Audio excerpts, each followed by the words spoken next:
Assalamualaikum warahmatullahi wabarakatuh.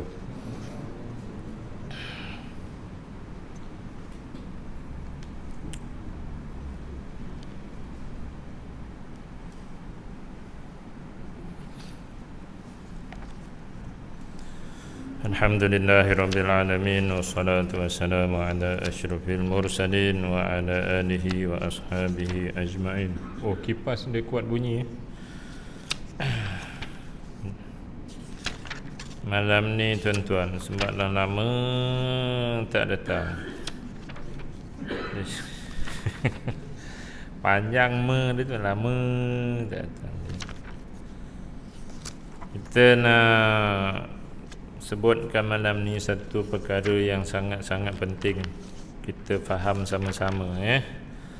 Okey, buka semula 196. 196.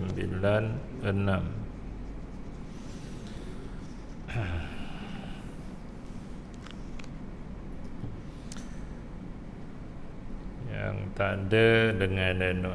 Ini cerita khusyuk tuan-tuan.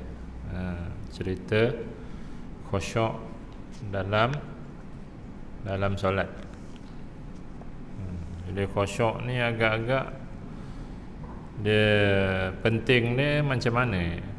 Jadi hasil kuliah malam ni kita dapat memahami kepentingan khusyuk. Baik tuan-tuan, kita baca semula khusyuk. Tajuknya khusyuk tu disunatkan tuan-tuan, disunatkan. Jadi hukum sunat khusyuk ini jumhur, jumhur Syafi'iyah, mazhab Syafi'i. Hukum khusyuk dalam solat tu sunat. Jadi kalau ada orang Allahu Akbar melilau otak dan hatinya, solatnya sah lah. Walaupun sesaat pun dia tak khusyuk. Maksudnya solat dia sah sebab hukum sunat. Jadi bila sunat tak dibuat, solat dia sah. Tapi nanti depan kita jumpa ada sebahagian ulama, tak ramai, menghukum khusyuk itu syarat sah. Bukan nanti terus tengoklah 197 perenggan satu atas tu hadis, lepas tu terjemahan, lepas tu Tirmizi, lepas tu hadis terjemahan. Berikutnya tu hadis dan asar berhubung dengan khusyuk amat banyak. Memang tuan-tuan, banyak sangat. Rasulullah SAW memberikan penekanan terhadap khusyuk. Apa dia khusyuk tu Ustaz? Nanti dulu. Oleh itu ada fuqaha. Fuqaha ni maksudnya mujtahid, imam mujtahid dalam mazhab berpendapat bahawa khusyuk adalah syarat sah pada sebahagian solat. Jadi kalau solat isyak nanti 14 minit contoh dia untuk 4 rakaat tu, 3 minit, maksud sebahagian lah, 3 minit wajib mesti khusyuk. Kalau tak, batal solat. Sebab dia syarat sah solat. Maknanya bukan main-main lah. Khusyuk ini bukan main-main. Macam mana tuan-tuan? Khusyuk atau tak khusyuk ni solat ni?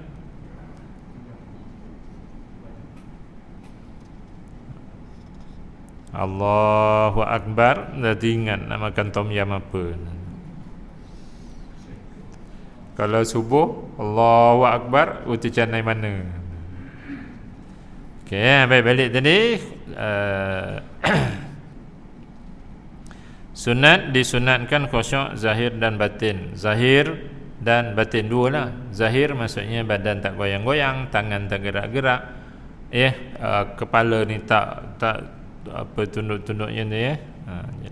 Batin maksudnya minda dan hati. Minda dan hati. Macam mana cara nak khusyuk Ustaz? Okey, antara yang dipandu bagi kita ni, di dalam hatinya mesti menyadari dia sedang berdiri hadapan raja segala raja. Di kalangan tuan-tuan ramai-ramai malam ni, siapa yang bergelar datuk? Ada? Okey, Datuk boleh tolong cerita ke kawan-kawan minda dan hati waktu berada depan tuanku untuk diletakkan medal ni. Ingat isteri tak masa tu? Dah depan tuanku betul-betul dah ni. Saya belum ada pengalaman lagi. Mungkin sebulan 2 bulan ni ada kot pengalaman.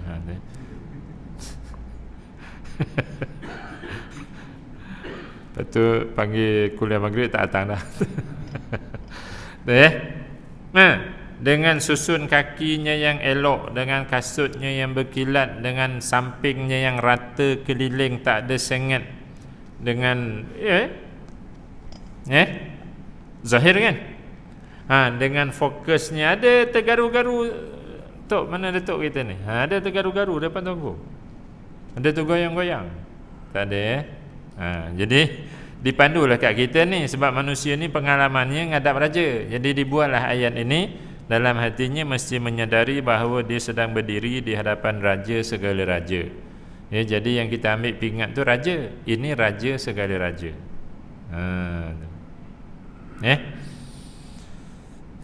Mana bermunajat. Jadi apa buat? Ini poin-poin penting malam ni tuan-tuan. Bermunajat, ini kita nak highlight lah. Apa makna munajat? Kalau tuan-tuan kata pada isteri, I love you, isteri jawab apa? Dia jawab me too. Sebab apa isteri tu jawab me too?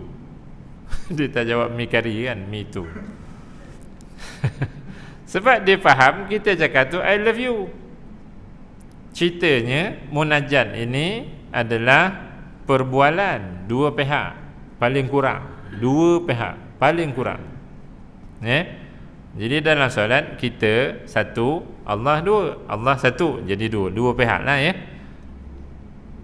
tu. Bila kita tanya kan, baca iftitah, apa dia wabidzalika umirtu wa anna minal muslimin? Wabidzalika umirtu apa maknanya je? Tak faham apa. Gitu. Jadi tak berlaku munajat sebab tak faham. Okey, jadi tuan-tuan, macam mana nak khusyuk? Kita kena pastikan setiap lafaz yang kita sebut dalam solat tu kita faham. Itulah kena buat lah.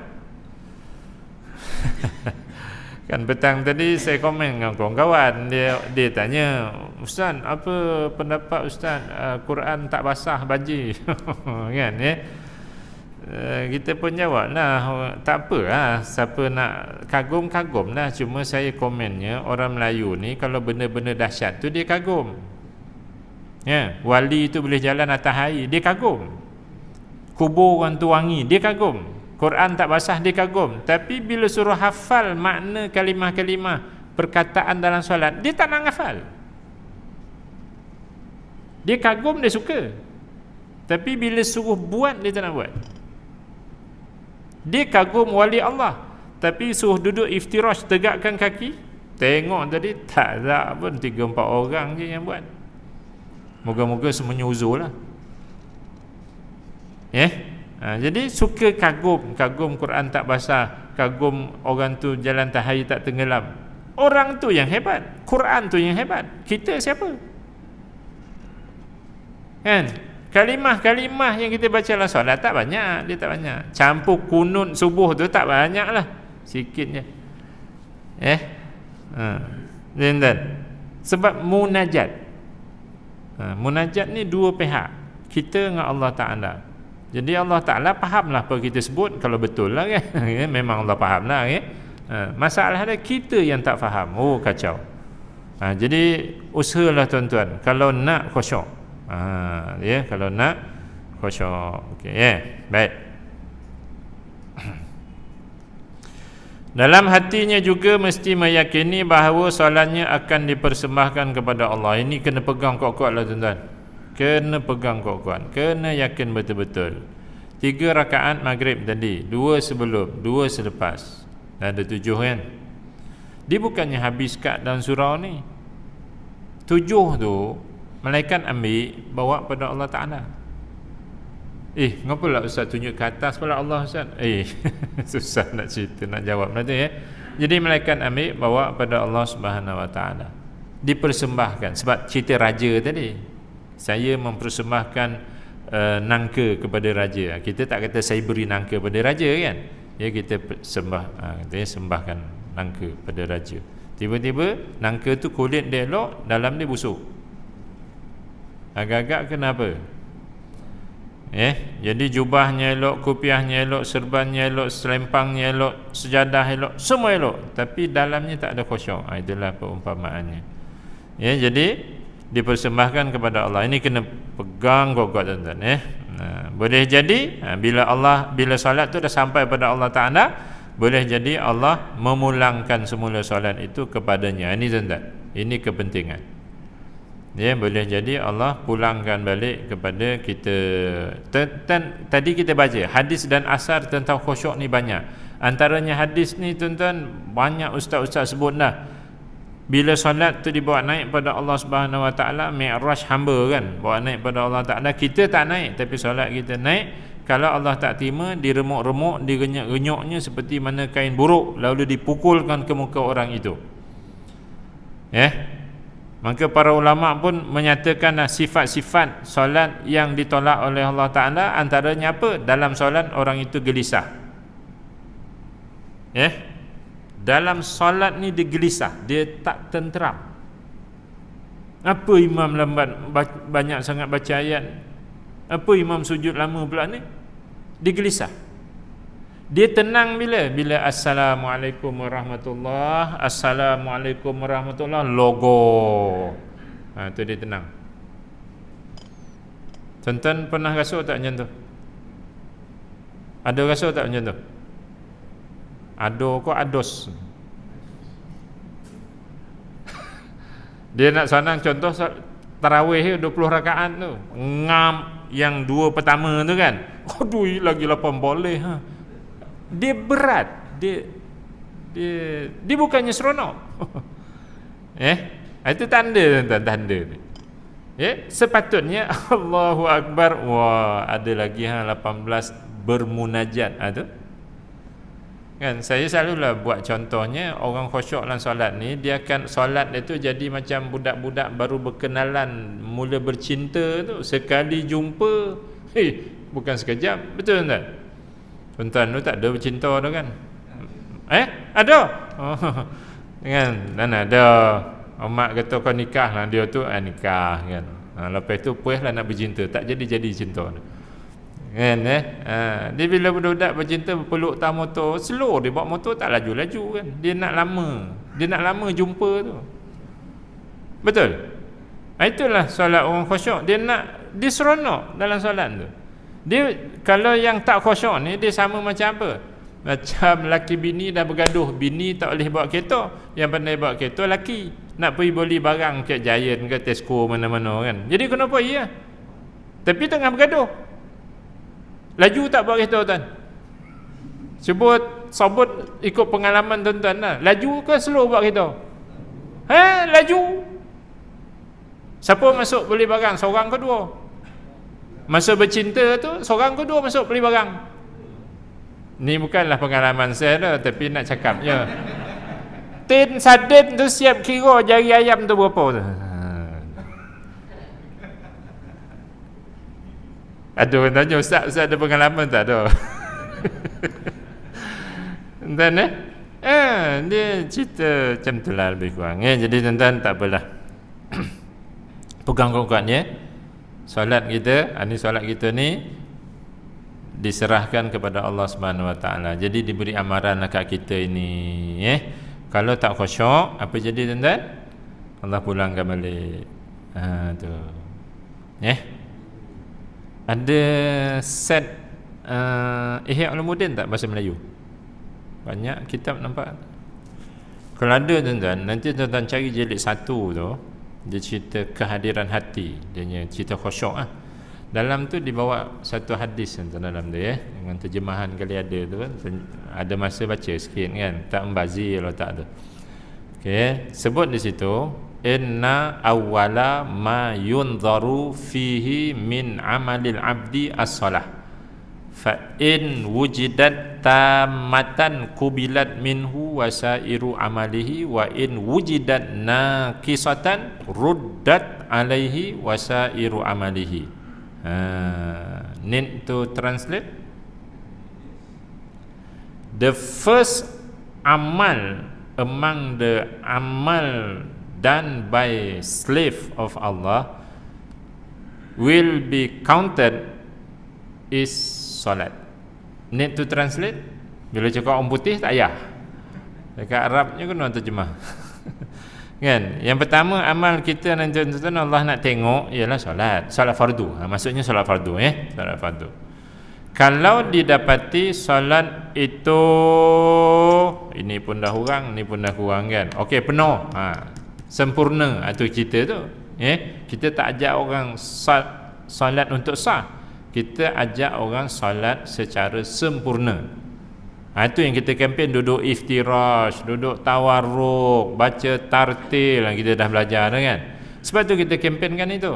Kita tak kempen solat sah. Jadi kalau didapati solat itu sempurna, maka solat itu akan diterima dan sekalian amal solehnya akan diterima. Jadi amal soleh lain ni tuan-tuan, Ustaz selalu ungkap umrah je, sebab orang Melayu suka pergi umrah 7 kali, 8 kali. Mana datuk-datuk orang yang ada duit kadang-kadang siap buat pasport baru untuk pergi tahun depan. Dia edah dia 2 tahun kan. Apa hukum umrah yang kelima? Sunat. Pergi tak tengok gua tempat Nabi menyuruh sebelum pergi hijrah bersama Abu Bakar Siddiq. Gua apa nama dia? Gua Thur. Daki. Walaupun sakit-sakit lutut, tapi suruh duduk iftirash, tak duduk. Tahiyat akhir lunjuk kaki ke depan. Usahakan supaya jangan duduk atas kerusi, duduk bawah untuk sujud, untuk duduk membaca tahiyat. Tak buat, tapi bukit tu dia daki. Sunat ke wajib daki bukit tu? Pergi naik kapal terbang tu pun sunat, bukan wajib. Berapa hari tinggal rumah? 13 hari. Ajak belajar solat, berapa hari? Seksyen 3 madrasah apa tu? Nahdlatul Islamiyah. Datuk apa nama? Pengurusi dia tu buat sehari 2 minggu lepas. Hari Rabu, hari Selasa itu buat untuk muslimat pula. Buat untuk muslimin dulu, betul buat muslimat kan. Dia sehari suntuk buat, duduk kat surau tu tak balik-balik. Dapatlah makan nasi Arab, nasi macam-macam. Tuan-tuan je tak ada makan. Dia makan kat kedai depan. Kan dan tak sanggup korban walaupun sehari untuk belajar solat. Apa hukum menuntut ilmu tentang solat ni? Sunat ke fardu ain? Fardu ain? Nah, kalau pergi umrah taklimatnya orang tu suruh, cuba tuan pusing Kaabah, pergi dia pusing tu, nak belajar tawaf tu. Tapi bila solat tuan ngadap semua sana, sujud, nak tengok tapak kaki macam mana ni keadaan sujud, tak nak buat. Tak apalah Ustaz, itu jawapan dia. Ingat tuan-tuan, 7 kali umrah ni bondo ni belakang, di belakang ni. 11 kali umrah ni di belakang ni. Di depan ni apa tuan-tuan? Solat. Terima ni, terimalah 7 kali tadi. Kalau didapati solatnya nakisatan, ni nakis ni, dah kurang kan? Ni namanya nakis ni. Al-ma'u an-nakis, air yang dah kurang. Kalau didapati solatnya kurang, maka dipulangkan balik solat itu kepada hamba itu, dan sekalian amal soleh ini dipulangkan semula kepada hamba itu. Jadi 7 umrah tadi semua pulangkan balik. Kalau fardu tak sempurna. Itu cerita tuan-tuan. Solat kita bukan habis dalam surau. Solat kita habisnya di sisi Allah Ta'ala. Terima ke tolak, itu habisnya. Di akhirat nanti, yang pertama Allah akan semak ialah solat fardu. Itu yang datang hadis lain. Sekiranya dapati dah kurang macam ni tuan-tuan, dah hampir setengah dah tak ada air ni, maka Allah perintahkan malaikat, cuba tengok solat sunat dia boleh tak top up lagi, boleh tak top up. Tengok solat sunatnya boleh tak top up. Kalau ada solat sunat, top up lah. Top up, sempurna, maka Allah terima. Dia bukannya Allah tengok 100 rakaat solat sunat tu dulu, tak. Allah tengok solat fardu. Kalau ada solat sunatnya, solat sunat pun dah kali 5 je, Allahu Akbar, berangan, guang, assalamualaikum, bidah. Solat ni kan, maksudnya minda dan hatinya tak sama, tak boleh nak top up. Maka solat fardunya, keputusannya, finalnya Allah tolak, dan semua amal solehnya Allah tolak. Apa jadi tuan-tuan masa tu? Saya bangkitkan tu sebab bila saya ajak kawan-kawan surau masjid belajar solat, korbankanlah 1 hari, pagi sampai petang, tak sanggup tuan-tuan. Saya ada kenduri kahwin Ustaz, saya ada kenduri birthday anak saya Ustaz, saya menyambut anniversary ni, ulang kahwin kali 76 hari ni Ustaz. Macam-macam alasan. Tuan-tuan faham tak tu? Jadi malam ni kita ingatkan, solat tu lah yang nak menyelamatkan kita di akhirat. Di samping kat dunia ni, dengan solat elok tu tak menipu, tak makan rasuah, tak khianat duit orang yang diamanah pada dia, tak akan berlaku lah tu kat dunia kan. Baik tuan-tuan, jadi itulah ceritanya khusyuk. Okey, terus lagi, laju je jam. Boleh jadi Allah memulangkan semula solat ni, yang paling kita takut ni, tu yang kita tulis doa tu kan, Rabbana taqabbal minna salatana tammah, tu kita doa banyak-banyak tu. Baik, dalil khusyuk ialah firman Allah, qad aflahal mu'minun alladzina hum fi salatihim khashi'un. Sesungguhnya beruntung, berjaya, pasti beruntung, pasti berjaya orang yang beriman, iaitu orang yang khusyuk dalam solatnya. Baik, ni tuan-tuan buat hafal ayat ni. Sayyidina Ali radhiyallahu anhu menafsirkan khusyuk di dalam ayat ini dengan, cuba tuan-tuan tandakan, hati yang sedar. Dalam telefon Ustaz ada gambar, dan hari Selasa itu pun di madrasah seksyen 3 sana kita dah jumpa hati yang sedar. Saya ambil contoh, saya pergi sekolah. Tuan-tuan sedar tak saya tu apa? Berapa suku kata saya tu? 2. Berapa hurufnya? 4. Sedar kan? Okey. Pergi, berapa suku kata? 2. Hurufnya? Sedar. Sedar apa yang kita cakap kan? Okey. I go to school. I tu tuan-tuan spellingnya AI. Betul tak? I tu yang kita kata I go tu spelling dia AI, betul tak? Tu kan kita tahu tak betul. Sebab yang kita sedar I seketul tu. Go G-O, betul tak? G-O, go, betul? Betul kan? Tu, T-O-O, betul tak? Bunyinya sama kan tu. Tapi kita tahu, kita sedar tu T-O bukan T-O-O. School, S-K-U-L, betul tak? Cuba tuan-tuan sebut S-K-U-L. Cuba sebut. Sama tak bunyi dengan S-C-H-O-O-L? Sama. Tapi bendanya lain. Jadi hari Selasa tu Ustaz cek lah makcik-makcik dan kakak-kakak ni minta tulis 2 perkataan je. Kita baca tahiyat tu kan panjang kan, at-tahiyatul mubarakatuh shalawatut thayyibatul lillah. Sekarang ni nak tahu hati yang sedar waktu baca tahiyat tu, tolong tuliskan 2 kalimah je yang awal, bukannya semua. Kalau tuan-tuan saya minta tulis, apa akan ditulis? Dekat 70 orang yang ada tuan-tuan, tak ada seorang pun yang betul tulis. Sama seperti AJ School, SKUL. Kalau nak faham tuan-tuan. Jadi maknanya bangsa saya ni, bukan semualah, tapi ramailah kot, membaca dalam solat, dia boleh keluarkan bunyi tapi dia tak sedar apa disebut.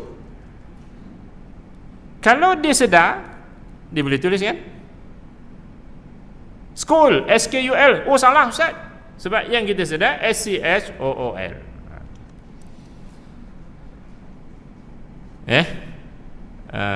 Disedang lah gitu.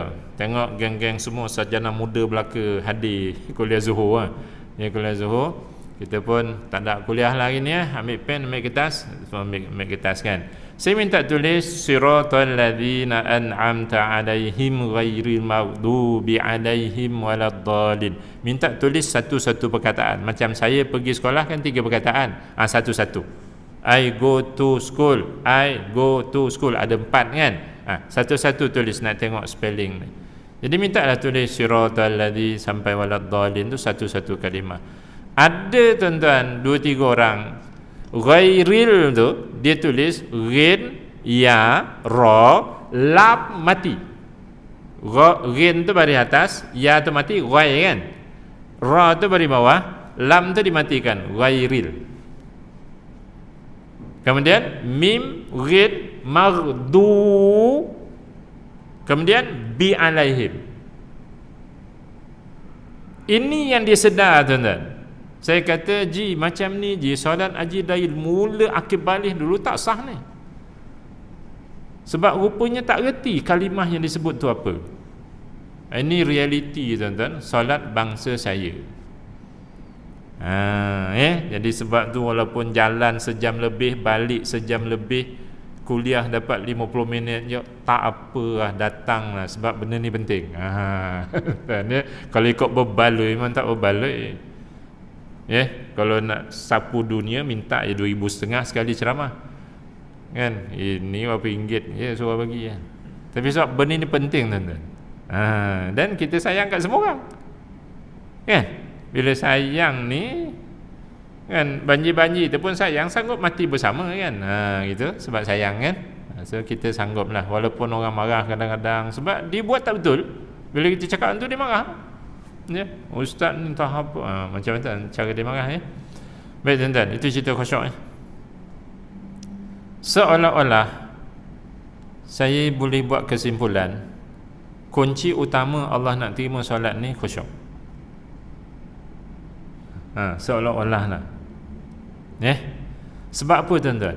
Sebab untuk khusyuk tu kadang-kadang kita diberi pelepasan daripada buat yang wajib. Daripada buat yang wajib. Rokok wajib tak tuan-tuan? Wajib kan? Tapi kalau orang tu sakit belakang, kalau dia rokok juga macam kita rokok tu, dia sakit, dia perlu tak rokok tunduk macam kita buat tu?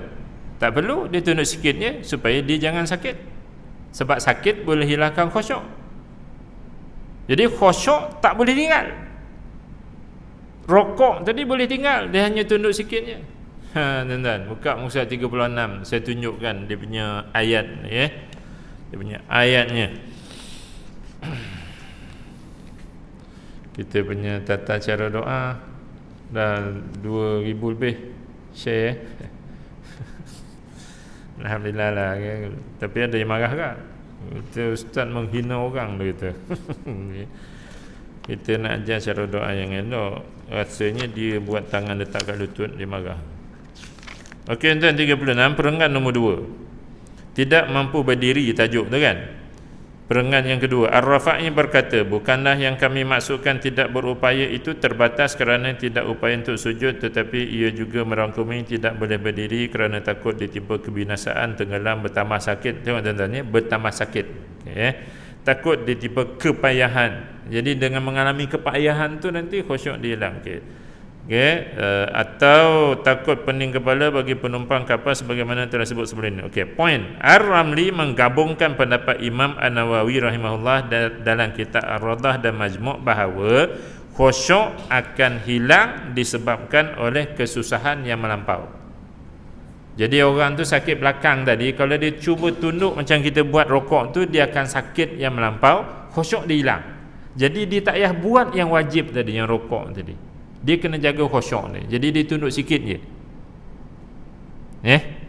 Dia tunduk sikit je. Jadi yang wajib tu, yang rukun tu, diberi pelepasan, tak payah buat kadar yang dia perlu, yang boleh buat dan tak sakit. Khusyuk diberi pelepasan tak? Tak. Cuba bayangkan tuan-tuan, ni bila Ustaz selongkar elok balik Alhamdulillah dapat seorang student PhD buat tentang khusyuk ni. PhD. Sebab nak ambil master student kesian sebab dia ni heavy, dia detail. Bacaan pula bahan semua bahasa Arab, mana ada bahasa Melayu. Kan ya? Ni tuan-tuan pernah dengar tak kalau kita tengah solat lalu akrab bahasa Melayu akrab, scorpion apa bahasa Melayu? Thank you very much. A long time overseas, just came back here, so very difficult to boleh. Jengking lalu, ular lalu. Orang solat ni kan boleh pukul. Tuan-tuan pernah dengar tak ustaz ceramah tu? Mengapa boleh pukul? Kalau dalam mazhab Syafi'i bukan boleh, sunat. Bergerak pukul tu dia dapat sunat, dapat pahala. Mengapa boleh pukul tuan-tuan? Ulama Melayu kata bahaya. Tapi tuan-tuan, bila ustaz selongkar kitab-kitab yang 7 jilid, 23 jilid semua ni yang bicara hal tu, rupa-rupanya bukan sebab bahaya. Kerana kalau tak bunuh dia, dalam hati dalam otak kita ni nanti timbul tak? Dia pusing balik tak? Dia pusing balik tak? Ke mana dia pergi? Ada tak tuan-tuan?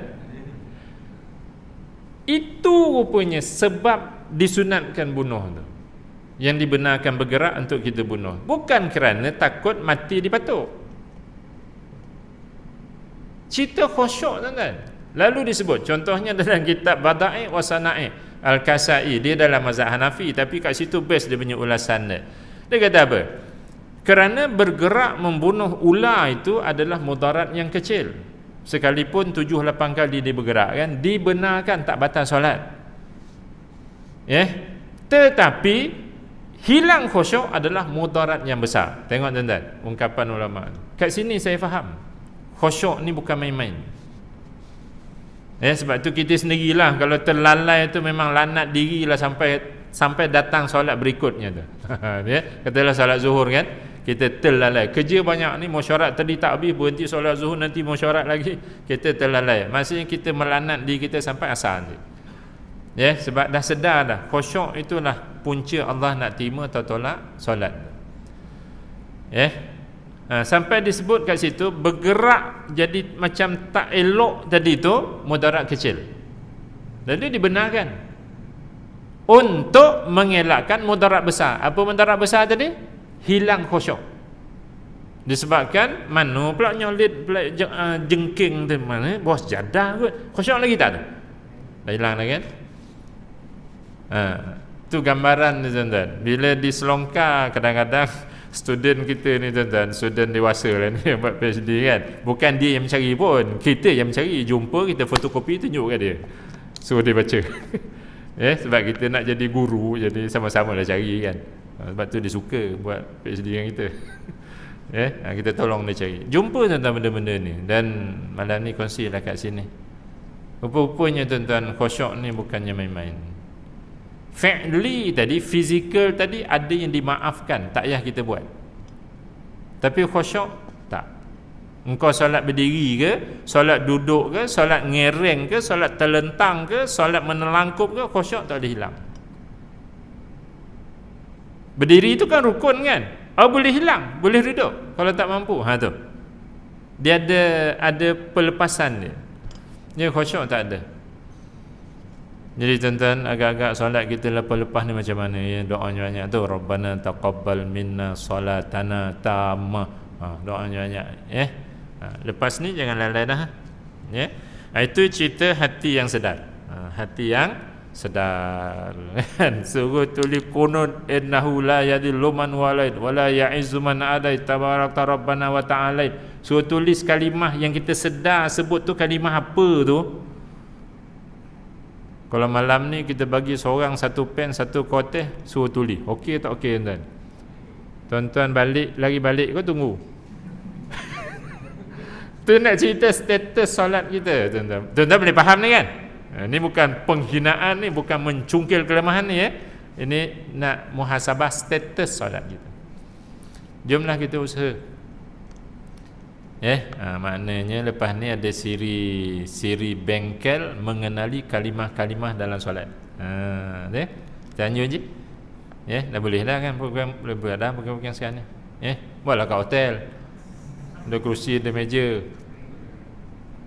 Ini buat kat surau sampai berselok berapa kali tukar cara duduk dah tu. Baru berapa minit. Jadi tak boleh nak fokus. Kat hotel. Ada dewan-dewan, ada kerusi, ada meja. Nanti kita berlatih tak satu-satu. At-tahiyatu kita sama-sama tulis. Alif, lam, ta, ha, ya. Alif, ta terbuka, ta maftuhah. Letak baris. Alif baris atas, lam matikan, ta ada sabdu, baris atas, ha bawah, ya ada sabdu, baris atas, alif matikan, ta tu baris depan satu. Sebut at-tahiyatu. Jadi nanti bila solat at-tahiyatu kita sedar apa kita sebut. Ini cara saya nak bimbing solat orang Melayu. Orang Arab tak perlu dibimbing macam tu. Macam tuan-tuan kata saya pergi sekolah, tak payah dah nak jom eja SA, tak payah dah sebab tuan-tuan dah tahu. Boleh nampak tu?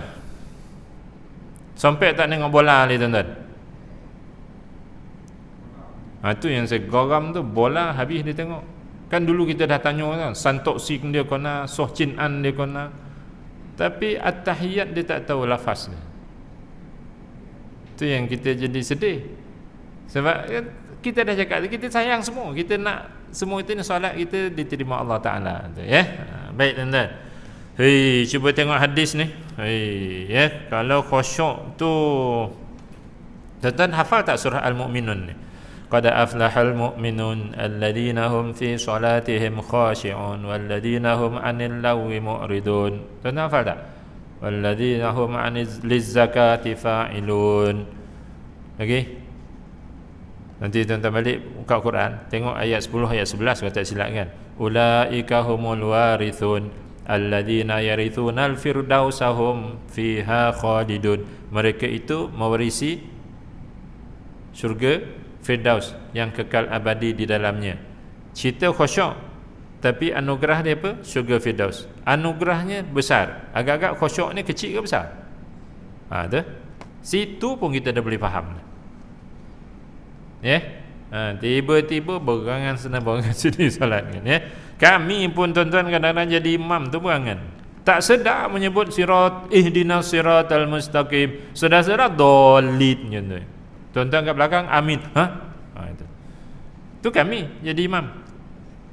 Mungkin imam surah ni dia khusyuk lah baca kunut kadang-kadang tak sedar.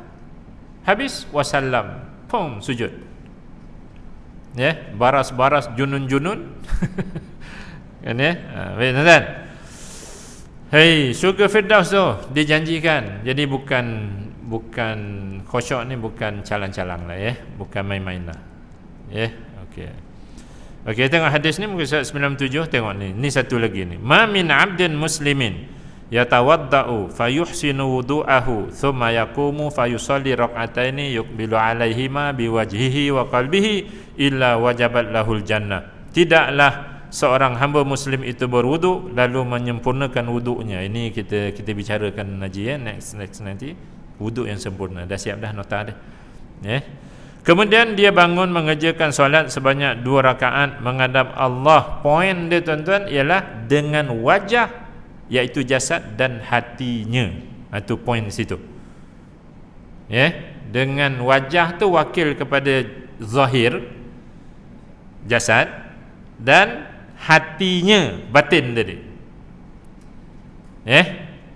Melainkan wajiblah baginya mendapat syurga. Jadi siapa yang hanya menghadap badan yang ada kiblat tu, hati merayau, dia tak dapat.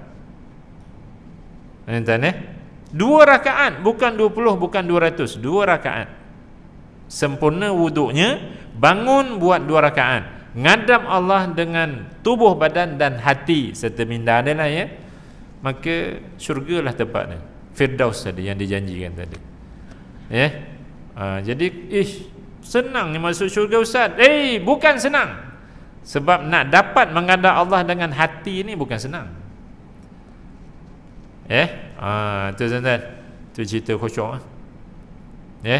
Cerita khusyuk. Sebab itu kita tengok fiqh-fiqhnya ditimbulkan terlalu banyak benda makruh yang kalau dia menghalang khusyuk.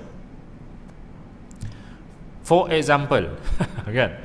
Meletakkan benda-benda yang boleh mengganggu khusyuk di hadapan waktu solat, makruh. Antara benda-bendanya, kalau orang surau kita ni, kitab-kitab kat depan ni, kalau orang tu tak tengok tempat sujud, dia perhati ke depan, agak-agak dia tengok tak, ini Quran, ni buku.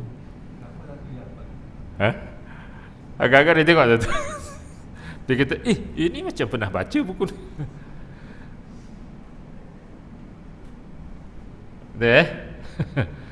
Tuan-tuan sekarang semua bawa sejadah masing-masing. Ustaz pun bawa, ini entah siapa bagi itu tu, kita terima lah. Cantik tak tuan-tuan corak dah? Ni agak-agak masjid mana tuan? Balik. Agak-agak masjid mana? Jadi waktu solat tu pandang tempat sujud, ada timbul tak? Ni masjid mana ni? Sebab tu kan, pakcik-pakcik, abang-abang semua, adik-adik kan, Ustaz setuju sangat kita kat kampung dulu. Tu yang putih tu. Tu kita panggil tu, teh kan, di tempat kita sujud tu. Lebar tu bukannya kecil kan. Teh. Setuju yang tu. Sebab dia membantu. Dia membantu kita untuk khusyuk. Itu faktor-faktor pembantu dan Seorang ahli sufi tabi'in kata, aku pernah satu ketika duduk di satu sudut masjid, lalu aku nampak di sudut yang lagi satu tu orang tu solat tak berhenti-henti. Maksudnya habis 2 rakaat bangun, habis 2 rakaat bangun. Lalu terdetik dalam hati saya, kata yang ahli sufi tabi'in ni, lalu terdetik dalam hati saya, ni macam nak tunjuk dengan aku sebab dia ni orang alim, orang yang dihormati orang alim. Lalu terdetik dalam hati saya macam nak tunjuk je. Cakap ke dalam hati tuan-tuan? Dalam hati. Allah mengharamkan aku khusyuk selama setahun. Detik hati je menuduh orang tu nak nunjuk-nunjuk. Setahun tak dapat khusyuk. Jadi kita sebenarnya khusyuk tak khusyuk. Orang yang sihat, dia akan sedar bila dia sakit. Orang yang sakit, dia tak akan sedar dah kalau dia sakit. Orang yang tapak kakinya elok, dia berjalan, kena benda tajam sampai terbelah, dia sedar, dia rasa sakit. Tapi orang yang dah kencing mani, kaki dia dah hitam dah, dia berjalan kat Madinah, ini kes yang baru berlaku berjalan Madinah, sampai polis tangkap dia, baru dia sedar, darah dah berceceran tu. Tapak kaki dia dah luka, dia tak sedar sebab dia dah sakit. Orang yang dia dapat khusyuk, tiba-tiba dia tak dapat khusyuk, dia sedar dia tak khusyuk. Orang yang memang tak khusyuk, dia tak akan sedar dia tak khusyuk. Boleh faham tak tu? Tu cerita tuan-tuan. Okey, jadi jaga elok ni. Sebab ni tadi solat fardu, amal soleh yang lain ni. Tu yang paling takut.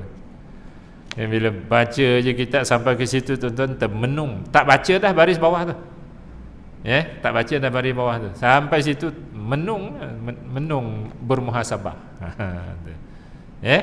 Jadi modal apa kita panggil capital kan. Capital utama kita nak berniaga depan Allah Taala di masyarakat tu solat fardu. Ingat tuan-tuan bukan umrah yang 11 kali, bukannya sedekah wakaf yang banyak. Solat fardu. Jadi insya-Allah kita berhati-hati. Okey. Soalan, Ustaz, macam mana nak dapat khusyuk sangat ni? Kan, nak dapat khusyuk sangat ni banyak tuan-tuan. Depan tu kita dah baca dah dulu. Kena tadabbur bacaan ayat. Jadi ayat Quran yang imam baca ni kena faham. Li'ila fi Quraisy. Tu apa bondo itu tadi? Ini baca tadi. Li'ila fi Quraisy. Kita tanya kawan-kawan beberapa perkataan tu, li'ila fi Quraisy tu mula dia ngira li'ila fi Quraisy. 4 Ustaz. Kita buka Quran, dia pun buka Quran. 3 je Ustaz. Li ila fi Quraisy. Jadi kalau kalimah pun tak tahu, tadabbur tak akan berlaku. Jadi tuan-tuan, akhir sekali yang paling penting sekali sini. Muka surat 200. Tengok ni mengosongkan hati dan memahami bacaan. Tengok bawah sekali, baris bawah sekali. Kalau buku biru dia baris berapa ya? Manakala berfikir tentang lafaz-lafaz bacaan yang sedang dibacanya dalam solat adalah amat disukai Allah. Berfikir tentang ayat ke tentang lafaz? Lafaz sebab itu nanti kita buatlah satu siri mengenali lafaz-lafaz bacaan dalam solat. Terus hari suntuk juga tu. Nak mengenali satu-satu sampai kita boleh tulis sama-sama. Yang tak boleh sambung tulis tak apalah, tulis satu-satu. Alif tak tahu togak janda kan. Lam matu kail janda. Kita tulis sampai kita kena betul-betul. Jadi tuan-tuan, kunci utama untuk dapat khusyuk inilah. Apa dia? Berfikir tentang lafaz-lafaz bacaan yang sedang dibacanya dalam solat. Jadi tuan-tuan, ini kita kena usahakan. Sementara sebulan kita tak jumpa ni, kalau jumpa bulan depan kan, sebulan tak jumpa, tuan-tuan usahakanlah ni lafaz-lafaz bacaan yang dibaca dalam solat. Wallahu a'lam. Jadi itulah kongsi. Ni ada satu buku lagi je, kita tulis 8 tahun yang lepas. Mari memahami, menghayati bacaan solat. Kalau tuan-tuan nak baca, bolehlah baca. Ni hadiah untuk surau. Tak ada. Yang ni tak payah, surau dah ada. Bismillahirrahmanirrahim. Alhamdulillahirabbil alamin. Wassalatu wassalamu ala asyrafil mursalin wa ala alihi wa ashabihi ajmain. Ya Allah, malam ini kami pohon kurnia kepada kami keupayaan dan peluang untuk berusaha menggapai dan mendapatkan khusyuk di dalam solat. Yang kedua, ya Allah, kami pohon solat-solat kami sebelum ini kalau ada kelalaian, tolonglah tampung dan lengkap sempurnakan solat kami, ya Allah. Yang ketiga, ya Allah, kami pohon tolonglah terima semua solat kami, jangan ada yang kau tolak walaupun satu rakaat. Wassallallahu ala nabiyina Muhammad wa ala alihi wa ashabihi ajma'in. Alhamdulillahirabbil alamin.